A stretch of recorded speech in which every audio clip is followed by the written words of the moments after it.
ایمان پر موت پانے کے لیے، اچھی موت پانے کے لیے دوسرا کام جو ضروری ہے وہ ہے نیک اعمال کے ساتھ ساتھ گناہوں کو بھی چھوڑنا۔ اگر آپ کی زندگی میں کچھ گناہ ہے، آپ دیکھیں اپنی 24 گھنٹے کی زندگی میں کہ صبح سے لے کر اگلی صبح تک میں وہ کون سے کام ایسے ہیں میری زندگی میں جن سے اللہ ناراض ہوتے ہیں، جن سے اللہ کے پیارے نبی ناراض ہوتے ہیں، ان اعمال کو چھوڑو۔ شروع میں تکلیف ہوگی چھوڑنے میں، تکلیف تو ہوگی کیونکہ ایک عرصے سے آپ کو گناہ کی عادت لگی ہوئی ہے، لیکن جب آپ ایک دفعہ عزم کریں گے تو اللہ تعالیٰ آپ کے لیے گناہوں کو چھوڑنا آسان بنا دیں گے۔ تو دوسرا کام ایمان پر، کلمے پر موت پانے کے لیے ضروری یہ ہے کہ ہم گناہوں سے اپنے آپ کو بچائیں نیک اعمال کے ساتھ ساتھ۔ اور کچھ گناہ ایسے ہیں کہ جو آدمی ان کو کرے گا تو اندیشہ ہے اس بات کا کہ اس کو موت اچھی نہیں ملے گی۔ 3 چیزیں ہیں اور قرآن میں اللہ نے ان کا ذکر فرمایا، ان میں سے ایک چیز ہے وعدہ خلافی کرنا۔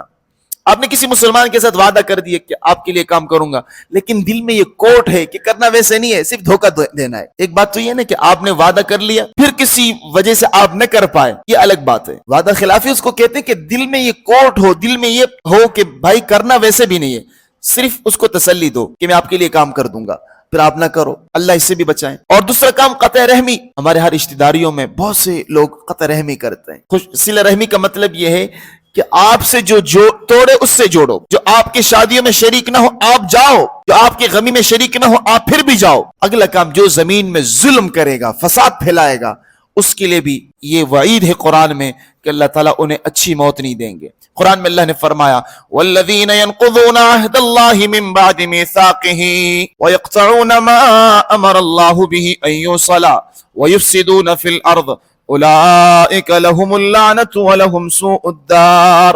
یہ 3 بڑے گناہ اللہ نے قرآن میں ذکر فرمائے۔ ایک ہے وعدہ خلافی، دوسرا ہے قطع رحمی، اور تیسرے نمبر پر جو زمین میں ظلم اور فساد پھیلائے گا اس کی موت بہت بری ہوگی اور اس پر خدا کی لعنت برسے گی۔ تو اللہ تعالیٰ ہمیں بری موت سے محفوظ فرمائے۔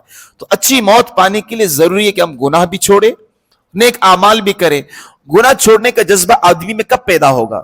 جب اس کے سینے میں تقویٰ کا نور روشن ہوگا۔ جب آپ کے سینے میں تقویٰ ہوگا تو آپ کے لیے گناہ چھوڑنا آسان ہوگا اور نیکی کرنا انتہائی آسان ہوگا۔ حضرت عمر رضی اللہ عنہ نے ایک دفعہ حضرت ابی بن کعب رضی اللہ عنہ سے پوچھا تقویٰ کسے کہتے ہیں؟ آپ نے فرمایا کہ کبھی کسی تنگ خاردار راستے سے گزرے ہو؟ حضرت عمر فرمانے لگے جی گزرا ہوں۔ کیسے گزرتے ہو؟ اپنے کپڑوں کو سمیٹ کر اپنے آپ کو بچا بچا کر نکلتا ہوں کہ کہیں کپڑے کانٹوں میں الجھ نہ جائے، کوئی کانٹا کپڑوں میں چھپ نہ جائے، ایسے اپنے آپ کو بچا کے نکلتا ہوں۔ بس یہی تقویٰ ہے۔ آج جب آپ مسجد سے باہر نکلتے ہیں، گھر سے باہر نکلتے ہیں، کہیں بدنظری کے گناہ آپ کو سامنے آئیں گے، بازار میں جائیں گے تو جھوٹ کے گناہ ہے، غیبت کے گناہ ہے، وعدہ خلافی کے گناہ ہے، حرام خوری کے گناہ ہے، بے شمار گناہوں کے مواقع آپ کو نظر آئیں گے۔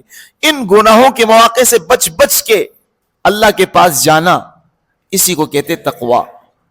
اور جب آدمی ایک دفعہ عزم کر لیتا ہے اے اللہ میرا ارادہ ہے کہ آج کے بعد تیری نافرمانی نہیں کروں گا، جتنے کبیرہ گناہ میری زندگی میں شامل ہے ان سے بچوں گا، جب آدمی عزم کرتا ہے، ارادہ کرتا ہے، تو پھر اللہ تعالیٰ اس کے لیے گناہوں سے بچنا آسان بھی کر دیتے ہیں۔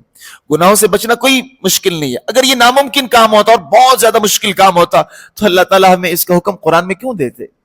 اللہ تعالیٰ نے اسی چیز کا حکم دیا ہے قرآن میں اور حدیث میں میرے نبی نے، جو میرے لیے اور آپ کے لیے کرنا آسان ہے۔ دیکھو نیک اعمال کرنا مشکل ہے، اس کے لیے کچھ کرنا پڑتا ہے۔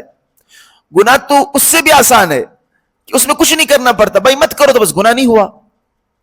اب غیبت ہے، گناہ ہے، خاموش بیٹھ جاؤ نا تو غیبت کا گناہ آپ سے صادر نہیں ہوگا۔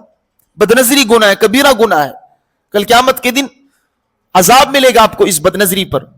تو بھائی گھر میں بیٹھ جاؤ، مسجد میں آؤ، قرآن پاک کی تلاوت کرو، تجارت کاروبار میں لگ جاؤ، کسی کی ماں اور بیٹی راستے میں گزرے آنکھیں جھکاؤ، اس پر اللہ تعالیٰ آپ کو ایمان کا نور عطا فرمائیں گے۔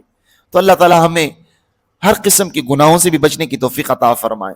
اور قرآن میں رب نے فرمایا ان العاقبۃ للمتقین، اچھا انجام تو متقین کے لیے ہے، یعنی بہترین انجام جنت وہ اللہ تعالیٰ نے متقین کے لیے رکھا ہے۔ اور قرآن میں اللہ تعالیٰ نے اگلے مقام پر فرمایا ان المتقین فی جنات و نعیم، متقین کل قیامت کے دن باغات میں ہوں گے، نعمتوں میں ہوں گے، مزوں میں ہوں گے۔ اللہ تعالیٰ ہمیں بھی متقین کے صف میں شامل فرمائے، نافرمانوں کے صف میں اللہ تعالیٰ ہمیں شامل نہ فرمائے۔